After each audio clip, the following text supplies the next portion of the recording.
Parlons de l'origine de la SAP aujourd'hui. Un phénomène riche, fascinant d'Afrique centrale. La SAP est l'acronyme de Société des ambianceurs et des personnes élégantes. Un sujet qui crée beaucoup de polémiques. Certains disent qu'elle est née en République démocratique du Congo et d'autres en République du Congo.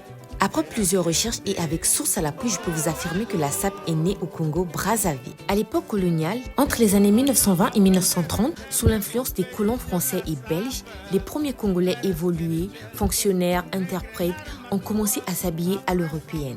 Costumes, cravates, chaussures, c'était un signe de distinction et d'ascension sociale. Alors, certains diront, pourquoi on dit souvent que Brazzaville est le berceau de la SAP? Parce que André Grenard Matsuwa, souvent cité comme le premier sapeur, est originaire de la République du Congo. C'est lui qui, de retour de France, dans les années 1920, s'habillait en costume 3 pièces, avec canne, chapeau et chaussures brillantes, marquant les esprits dans les rues de Brazzaville. Son style élégant et sa posture d'homme libre ont fait de lui un modèle pour la jeunesse congolaise de l'époque. D'autres diront, et la RDC dans tout ça? La République démocratique du Congo et notamment Kinshasa a adopté très tôt cette culture et l'a fortement développée entre les années 1960 et 1980, grâce à des icônes comme Papa Wemba, Kofi Olomide. Voilà quelques références historiques et sociologiques. Justin Daniel Ngandulu, le tout premier sociologue à avoir étudié la SAP.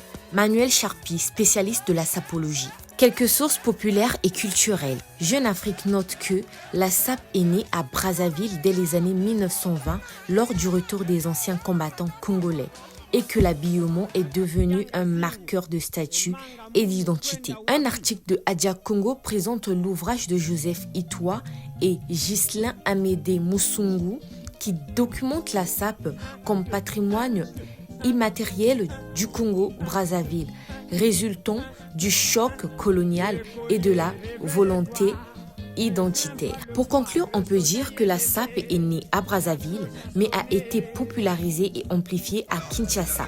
Brazzaville égale à origine, Kinshasa égale à expansion et spectacle. Aujourd'hui, les deux rives du fleuve Congo sont revendiquées fièrement et chacun y a mis sa touche unique. Je vous présente quelques figures emblématiques de la SAP au Congo-Brazzaville. Si vous en connaissez d'autres, n'hésitez pas de le dire en commentaire. #Emi, #et Kenge toujours.